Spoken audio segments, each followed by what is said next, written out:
네, 안녕하십니까. 에쿠스 우시입니다. 오늘도 역시 혼자 방송합니다. 혼자 방송하는 그 이유는 저희가 요즘에 그 컨텐츠를 하나 준비하고 있는데, 그러니까 둘 다 이제 본업이 있다 보니까 좀 준비가 좀 더뎌지고 둘 다 요즘에 좀 바쁜 날을 좀 보내고 있습니다. 빠른 시간 내에 둘이서 함께 준비한 그 컨텐츠를 보여드릴 수 있도록 노력하겠습니다.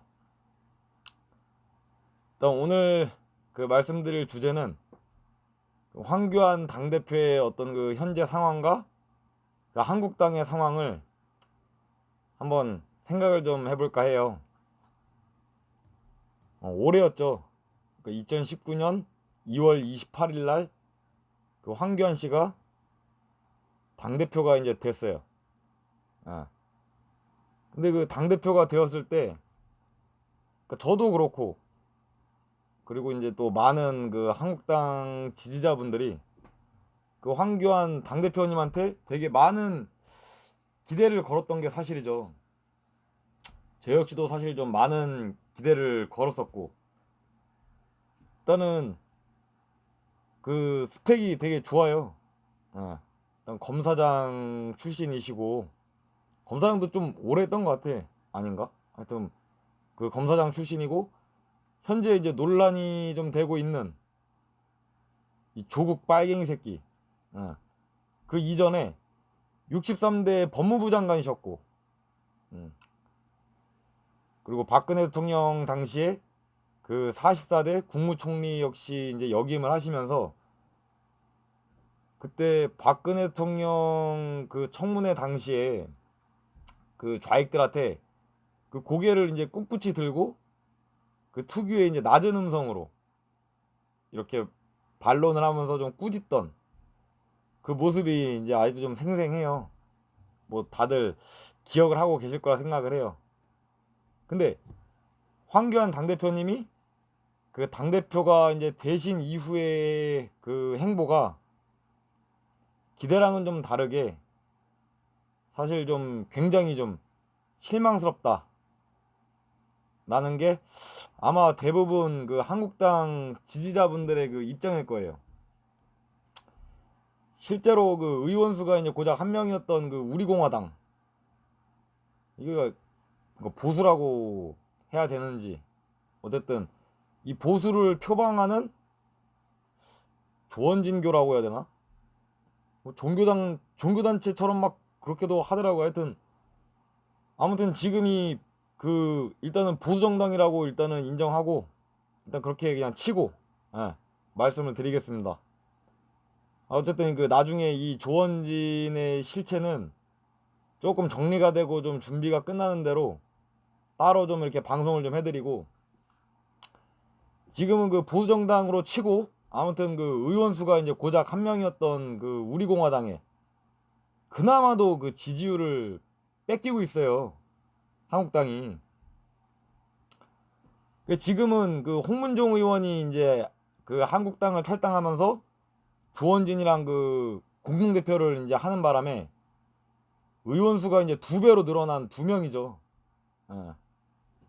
거의 뭐 하여튼 엄청 늘었다고 봐야 되나?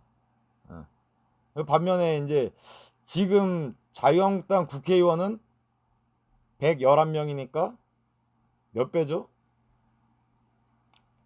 대략 55배쯤 되는 건가? 뭐 하여튼. 그런데 이제 문제는 그 의원 수가 아니고 이 지지율이라는 게 문제예요. 예? 어쨌든 뭐 민주당 다음이라는 제1야당의 그 지지율이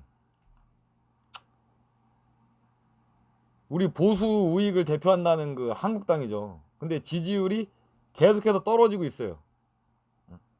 근데 중요한 거는 문재인과 그 이제 민주당의 지지율이 떨어지는데 이쪽에서 떨어져 나오는 지지율을 한국당이 흡수를 못 한다는 게 가장 큰 문제예요.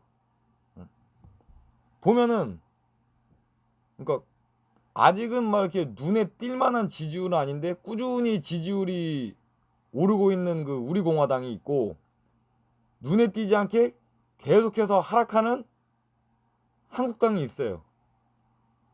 그러면 이게 어디에서 어디로 이동을 하는 거죠?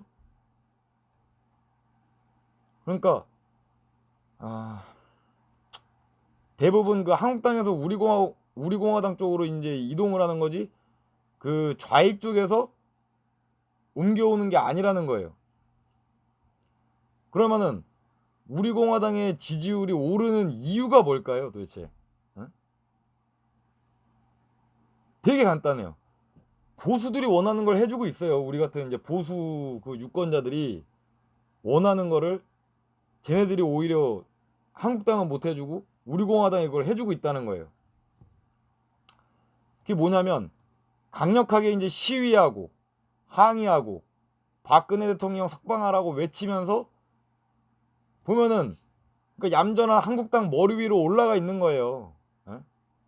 한국당은 맨날 그 정장 입고 똥폼 잡고 지상파 공중파 시사 프로그램에나 나가가지고 그냥 의미 없는 잡담이나 이렇게 할 적에, 우리공화당은 그나마라도 박원순한테 캠프 철거당하면서 또 모이고 또 모이고 또 캠프 치고 그러면서 존재감을 이렇게 알리잖아요. 한국당은 진짜 정신 차려야 돼요. 우리 보수 유권자들도 마찬가지예요. 선거 때만 돼가지고 광화문에 가서 조금만 보여주면은 돌아섰다가도 또 찍어주니까 한국당이 지금 이런 시국에서도 저렇게 얌전 떨고 있는 거라고요. 그 우리 유권자들을 이렇게 사육하는 닭 정도로 보는 거라고 하면 맞을 것 같아요. 그 조국 요번에 그 청문회 할 적에 김진태 의원이랑 김도읍 의원 빼고 누가 이랬어요? 뭐 보여준 거라도 있어요? 그러니까 이 좋은 기회를 잡았으면 좀 강력하게 질타를 하고 이슈를 만들어야지. 꼭 어떻게 보면 민주당이랑 한 팀 같아요. 이렇게 하는 거 보면. 그 장제원 그 의원은 누가 박근혜 대통령님 그 탄핵 때 탈당파 아니랄까봐 오히려 요즘에는 그 아드님까지 나서서 도와줘요. 뭐 이게 진짜 한 팀일 수도 있고. 이렇게 얘기하다 보니까 좀 답답하고 좀 감정이 좀 올라와서 얘기가 좀 딴 데로 샜는데, 본론을 들어가자면은 어쨌든 오늘은 그 황교안 당대표님에 대해서 좀 말씀을 좀 드리려고 하는데, 일단은 지금 현재 그 황교안 대표님은 되게 외로워 보여요. 그러니까 상황이 그런 것 같다는 거죠. 그러니까 이게 뭐냐면, 일반 회사를 예를 들자면은 경력이 10년 이상 된 그 과장들이 어떤 그 군번이 꼬인 것처럼 막 바글바글 하고 있는데, 거기에 경력 없는 사람이 부장으로 온 거라고 해야 되나? 그러니까 일단은 원내대표인 그 나경원 의원은 2004년도에 17대 의원서부터 2016년 20대까지 당선되면서 4선을 했어요. 그러니까 20년을 정치하는 그 짬밥이라는 거죠. 근데 반면에 당대표인 그 황교안 대표는 국회의원을 못 해봤어요. 그러니까 20년짜리 경력의 그 나경원 과장과 무경력자인 그 황교안 부장이라는 거죠. 그러니까 일반 회사에서 저런 상황이라면은 황교안 부장이 힘이 있을까요? 아니면 나경원 과장이 힘이 더 셀까요? 그러니까 답은 정해져 있는 거예요. 당연히 나경원 과장이죠. 그러니까 20년 짬밥을 무시를 못한다는 거예요. 그러니까 웬만한 생산직이나 뭐 공장 같은 데 보면은 20년이면은 공장장이나 창고장이에요. 그러니까 이 짬밥이 찰대로 차가지고 사장들도 그냥 내버려 둔다는 거예요. 근데 이런 상황에 황교안 부장은 무슨 힘이 있을까요? 한마디로 자기 기반이 없다는 거예요. 뭘 추진하려고 해도 자기 기반이 없는데 이걸 무슨 수로 추진을 해요? 힘들겠죠.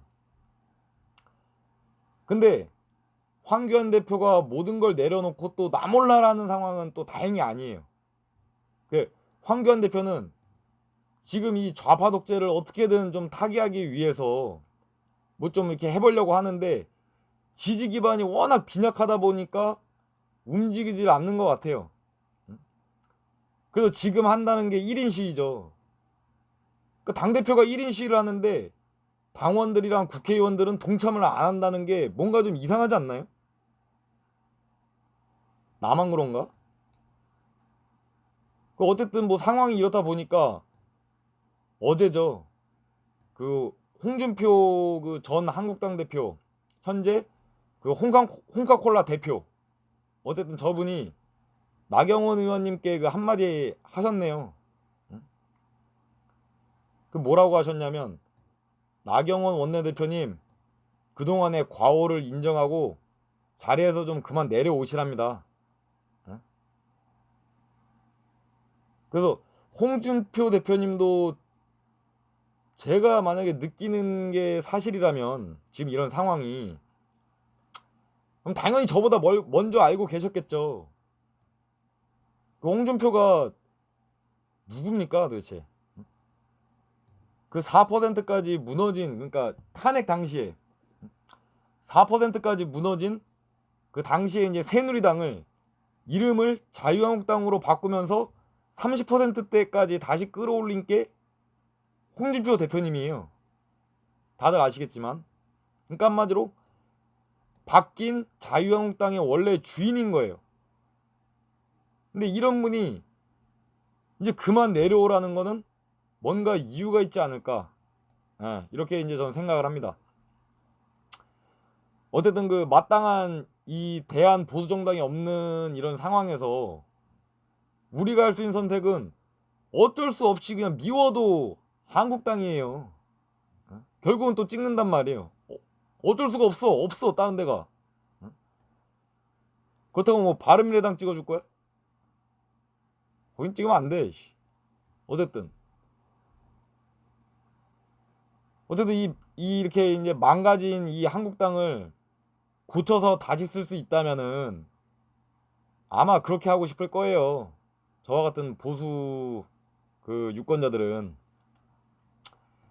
정치를 하는 모양새를 보면 이게 진짜 인정하기 싫은데, 이 좌익들은 정치 컨설팅을 진짜 너무 잘하죠.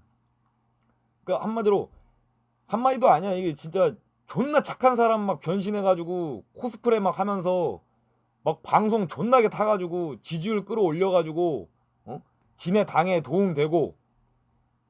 정치인이 예능도 나가. 연예인이야. 코미디언이라고 해야 되나? 하여튼 아무튼 뭐 그러고 나서 나중에 봤더니만 둘도 없는 성범죄자거나 막 가족 학대하는 폐륜하거나 뭐 하여튼 그래요. 아니 뭐 내가 그러니까 누구라고 얘기나 하는 건 아니고 그냥 그렇다고요. 이름은 얘기 안 했잖아. 아무튼 우리 한국당도 그냥 무조건 이 빨갱이 새끼들이 나쁘다고만 하는 게 아니라 벤치마킹 할 거는 해야 한다고 난 생각을 해요. 그러니까 답답하게 막 꼰대 이미지 좀 탈피를 좀 하고 좀 젊게 다가서라는 거예요. 완전 그냥 왼쪽으로 이 무너져가는 대한민국을 바로 세울 대한 보수정당이 지금 없잖아요. 그러니까 저도 지금 뭐 지지하지는 않지만 그래도 믿을 거는 자유한국당 뿐이라는 게 어쩔 수 없는 현실이에요. 그러니까 결국은 저 같은 보수들은 한국당을 지지하지 않는다고 해도 총선이나 대선 때 별다른 대안이 없기 때문에 결국은 한국당을 또 찍는다는 거죠.